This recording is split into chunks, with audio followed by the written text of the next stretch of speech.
On va commencer d'abord l'étude de l'atmosphère terrestre par la langue arabe, puis en français. ونبدأ بما يلي: يحيط بالكرة الأرضية غلاف جوي يتكون أساسا من الهواء. فما هي طبقات هذا الغلاف الجوي وما هي خصائص كل طبقة؟ إذن يمكن تقسيم الغلاف الجوي إلى 5 طبقات رئيسية. الطبقة الأولى الملامسة لسطح الأرض تسمى تروبوسفير، سمكها تقريبا 13 كيلومتر. الطبقة الثانية تسمى ستراتوسفير وسمكها تقريبا 37 كيلومتر، c'est-à-dire 50 كيلومتر moins 13 كيلومتر. الطبقة الثالثة تسمى ميزوسفير، سمكها تقريبا 30 كيلومتر، c'est-à-dire 80 كيلومتر moins 50 كيلومتر. الطبقة الرابعة تسمى تيرموسفير وسمكها تقريبا 520 كيلومتر، c'est-à-dire 600 كيلومتر moins 80 كيلومتر nous donne 520 كيلومتر. Et le cinquième والطبقة الخامسة تسمى إكزوسفير، يعني نهاية الغلاف الجوي وبداية الفضاء الخارجي عن الغلاف الجوي الأرضي الذي توجد فيه غالبية الأقمار الصناعية. إذن تعرفنا على سمك كل طبقة من طبقات الغلاف الجوي، وفيما بعد نتعرف على تغير درجة حرارة كل طبقة. إذن بالنسبة لطبقة تروبوسفير الملامسة لسطح الأرض، إذن نعتبر أن درجة الحرارة على سطح الأرض تقريبا 15 دغري سلسيوس. دونك لا تمبيراتور ديميني، يعني درجة الحرارة تنخفض مع الارتفاع وتصل إلى 56 درجة تحت الصفر على سلم سلسيوس. بالنسبة لتغير درجة حرارة الطبقة الثانية ستراتوسفير، درجة الحرارة يعني ترتفع من 56 درجة تحت الصفر إلى 0 درجة. وفي الطبقة الثالثة التي تسمى ميزوسفير درجة الحرارة تنخفض من جديد من 0 درجة على سلم سلسيوس إلى 90 درجة تحت الصفر على سلم سلسيوس. ثم في الطبقة الرابعة التي تسمى تيرموسفير درجة الحرارة ترتفع من جديد من 90 درجة تحت الصفر على سلم سلسيوس إلى ما يزيد عن 1200 درجة على سلم سلسيوس، ثم تستمر في الارتفاع في الطبقة الخامسة التي تسمى إكزوسفير. بالطبقة الأولى الملامسة لسطح الأرض التي تسمى تروبوسفير، هذه الطبقة تحتوي على كل بخار الماء يعني السحب، وكذلك في هذه الطبقة تحدث جميع الظواهر الجوية من تساقطات ورعد وبرق وعواصف وغير ذلك. تحتوي طبقة التروبوسفير على 90% من مجموع الهواء. بالنسبة للطبقة الثانية ستراتوسفير نجد غاز الأوزون الذي يحيط بالكرة الأرضية. هذا الغاز يحمينا من أخطار الأشعة فوق البنفسجية التي ترسلها الشمس، حيث يمتص غاز الأوزون هذه الأشعة. تتميز كذلك طبقة ستراتوسفير بأنها خالية من السحب، وبالتالي فهي تصلح للطيران. الطبقة الثالثة التي تسمى ميزوسفير تتميز بدرجة حرارة جد منخفضة، يعني ببرودة شديدة، وفيها تتوقف النيازك والشهب حيث تحترق هناك. بينما طبقة تيرموسفير وإكزوسفير يمكن اعتبارهما مجالا لإرسال أقمار صناعية. Le titre de cette leçon est donc l'air qui nous entoure, الهواء من حولنا. Grand 1, l'atmosphère terrestre, الغلاف الجوي الأرضي. Petit 1, notion de l'atmosphère, مفهوم الغلاف الجوي. L'atmosphère est une couche de gaz qui enveloppe le globe terrestre sur une épaisseur de 600 km environ. Le constituant principal de ces gaz est l'air. الغلاف الجوي طبقة من الغازات التي تحيط بالكرة الأرضية سمكها 600 كيلومتر تقريبا، والمكون الرئيسي لهذه الغازات هو الهواء. 99% de la masse totale de l'atmosphère se trouve dans les premiers 30 km à l'altitude de la Terre. إذن 99% من الكتلة الكلية للغلاف الجوي توجد في 30 كيلومتر الأولى من الارتفاع على سطح الأرض. La pression atmosphérique diminue avec l'altitude، يعني الضغط الجوي ينخفض مع الارتفاع. كلما ارتفعنا على سطح الأرض كلما انخفض الضغط الجوي. Les couches de l'atmosphère terrestre et ses caractéristiques، يعني طبقات الغلاف الجوي الأرضي ومميزاتها. On distingue dans l'atmosphère 5 couches principales superposées dont chacune possède des caractéristiques propres liées à sa composition. إذن نميز في الغلاف الجوي 5 طبقات رئيسية، الواحدة فوق الأخرى، وكل طبقة لها خواص ومميزات مرتبطة بتركيبتها. La première couche s'appelle troposphère. Elle est en contact avec la Terre et ses caractéristiques sont épaisseur d'environ 15 km, température diminue avec l'altitude de 15 degrés Celsius à moins 50 degrés Celsius. Cette couche contient 90% de la totalité de l'air et aussi contient toute la vapeur d'eau, c'est-à-dire des nuages. Dans cette couche se déroulent tous les phénomènes météorologiques tels que la pluie, l'éclair, le tonnerre, l'orage. الطبقة الأولى تسمى تروبوسفير، وهي الطبقة الملامسة لسطح الأرض. مميزاتها هي كالتالي: سمكها تقريبا 15 كيلومتر، درجة الحرارة تنخفض مع الارتفاع من 15 درجة على سلم سلسيوس إلى ناقص 50 درجة على سلم سلسيوس، يعني 50 درجة تحت الصفر. هذه الطبقة يعني طبقة التروبوسفير تحتوي على 90% من مجموع الهواء، وتحتوي كذلك على كل بخار الماء يعني السحب. في هذه الطبقة تدور جميع الظواهر الجوية مثل التساقطات، البرق، الرعد والعواصف وغير ذلك. La deuxième couche s'appelle stratosphère. Ses caractéristiques sont épaisseur d'environ 34 km. La température augmente avec l'altitude de moins 50 degrés Celsius à 0 degrés Celsius. On trouve la couche des gaz ozone qui nous protège contre les dangers des rayons ultraviolets solaires. C'est que la couche d'ozone les absorbe. La couche stratosphère est claire et ne contient aucun nuage. Elle convient pour avoir le bon vol des avions. إذن الطبقة الثانية تسمى ستراتوسفير. مميزاتها هي كالتالي: سمكها تقريبا 34 كيلومتر، درجة الحرارة ترتفع مع الارتفاع من 50 درجة تحت الصفر إلى 0 درجة. الطبقة الثانية التي تسمى ستراتوسفير تحتوي على طبقة من غاز الأوزون. هذا الغاز يحمينا من أخطار الأشعة فوق البنفسجية الواردة من الشمس، حيث يقوم غاز الأوزون بامتصاصها. طبقة الستراتوسفير صافية وخالية من السحب، وبذلك فهي تصلح للطيران. La troisième couche s'appelle mésosphère. Ses caractéristiques sont épaisseur d'environ 35 km. La température diminue avec l'altitude de 0 degrés Celsius à moins 90 degrés Celsius. La quatrième couche s'appelle thermosphère. Épaisseur d'environ 525 km.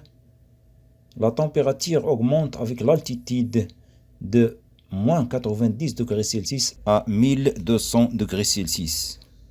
Dans cette couche thermosphère gravitent certains satellites artificiels. La cinquième couche s'appelle exosphère. Fin de l'atmosphère. Et dans cette couche exosphère gravitent la plupart des satellites artificiels. إذن الطبقة التالية تسمى ميزوسفير. سمكها هو 35 كيلومتر، ودرجة الحرارة تنخفض مع الارتفاع من 0 درجة إلى ناقص 90 درجة. الطبقة الرابعة تسمى ترموسفير، سمكها تقريبا 525 كيلومتر، ودرجة الحرارة ترتفع مع الارتفاع من ناقص 90 درجة على سلم سلسيوس إلى 1200 درجة على سلم سلسيوس. في طبقة الترموسفير تدور بعض الأقمار الصناعية. الطبقة الخامسة تسمى إكزوسفير، وهي نهاية الغلاف الجوي الأرضي، وفي هذه الطبقة إكزوسفير تدور غالبية الأقمار الاصطناعية. في الفقرة الموالية نتعرف على حركة الهواء وسبب ظهورها، من أجل ذلك نشاهد النشاط التالي.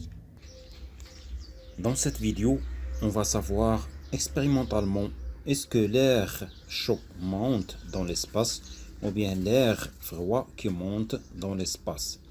C'est-à-dire, est-ce que l'air chaud est plus dense ou bien moins dense que l'air froid. Pour cela, on réalise le montage expérimental suivant contenant 2 verres légers en papier aluminium.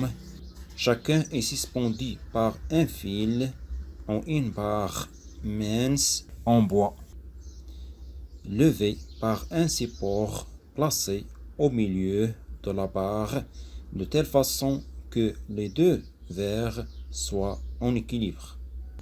Au départ, on observe que les 2 verres sont en équilibre. Après, par une bougie allumée, on chauffe l'air situé en bas du verre gauche.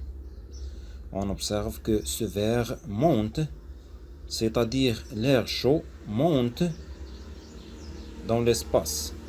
De même, si on chauffe l'air qui se trouve en bas de l'autre verre, on observe aussi que ce verre monte dans l'espace, alors que l'autre qui se trouve de l'autre côté descend.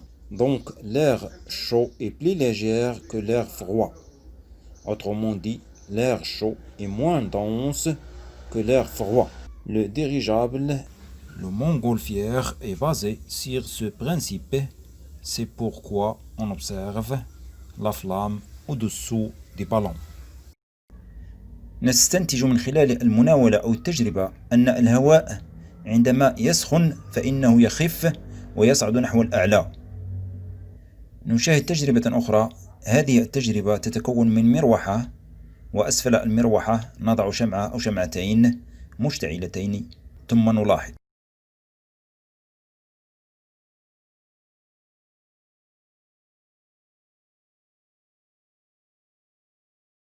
نلاحظ دوران المروحة. فكيف يمكن أن نفسر ذلك؟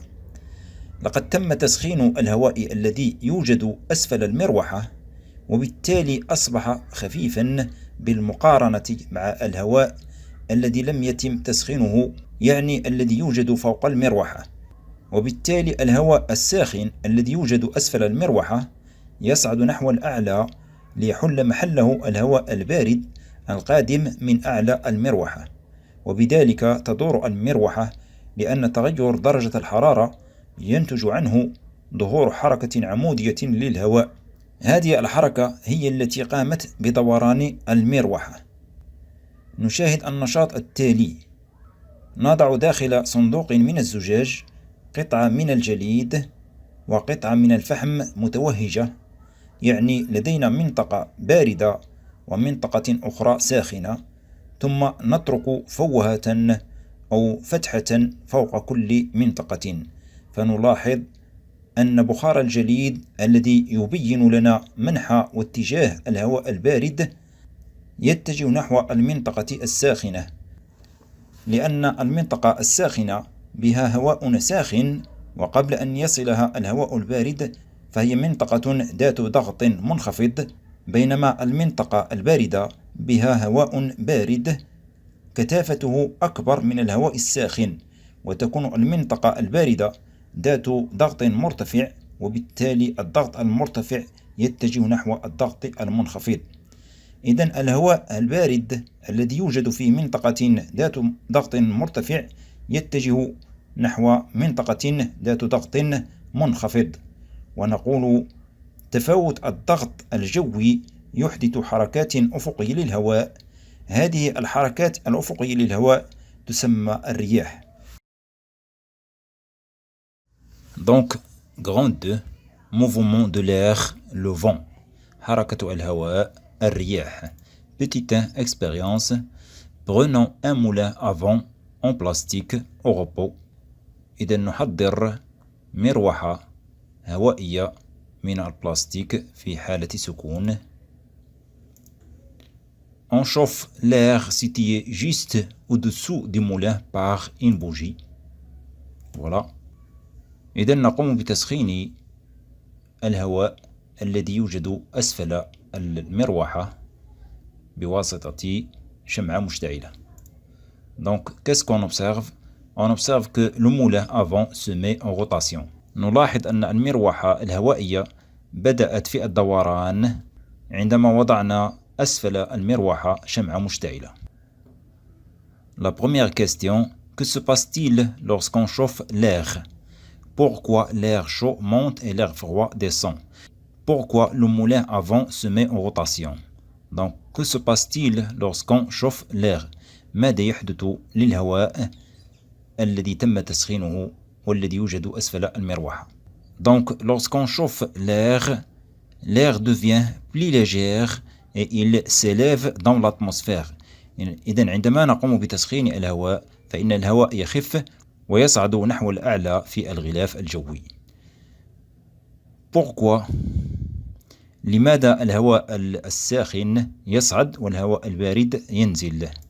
L'air chaud monte alors que l'air froid descend car l'air chaud est moins dense que l'air froid. الهواء الساخن ينزل والهواء البارد يصعد لأن الهواء الساخن أقل كثافة من الهواء البارد والكثافة فهي مرتبطة بالكتلة الحجمية. Pourquoi le moulin à vent se met en rotation? لماذا المروحة الهوائية بدأت في الدوران عندما قمنا بتسخين الهواء الذي يوجد أسفلها؟ Donc, la variation de la température entraîne un mouvement vertical de l'air. إذن تغير درجة الحرارة ينتج عنه حركة عمودية للهواء وهي التي قامت بدوران المروحة. Petit 3, interprétation. Lorsque la température d'une région augmente, l'air s'échauffe et devient léger. Ensuite, il s'élève en laissant une région de basse pression, région A par exemple. Loin de la région A, l'air se refroidit et descend en formant une région de haute pression, région B par exemple. La différence de pression entre deux régions, A et B par exemple, provoque un mouvement horizontal de l'air de la région de haute pression, région B, vers une autre région de basse pression, région A. Ce mouvement d'air s'appelle le vent. On va donc résumer cette interprétation dans le schéma suivant. نعتبر هذه المنطقة A, c'est-à-dire région A. فعندما ترتفع درجة حرارة المنطقة A فإن الهواء يسخن ويصبح خفيفا وبالتالي يصعد أو يرتفع نحو الأعلى تاركا وراءه منطقة ذات ضغط منخفض باس بريسيون. بعيدا عن المنطقة A نعتبر المنطقة B حيث الهواء البارد ينزل مكونا منطقة ذات ضغط مرتفع région de haute pression. إذن تغير درجة الحرارة على سطح الأرض ينتج عنه حركة عمودية للهواء c'est-à-dire mouvement vertical de l'air وتفاوت الضغط بين المنطقتين A و B ينتج عنه حركة أفقية للهواء mouvement horizontal de l'air من المنطقة B ذات الضغط المرتفع نحو المنطقة A ذات الضغط المنخفض. هذه الحركة الأفقية للهواء تسمى الرياح. Donc le mouvement horizontal de l'air s'appelle le vent.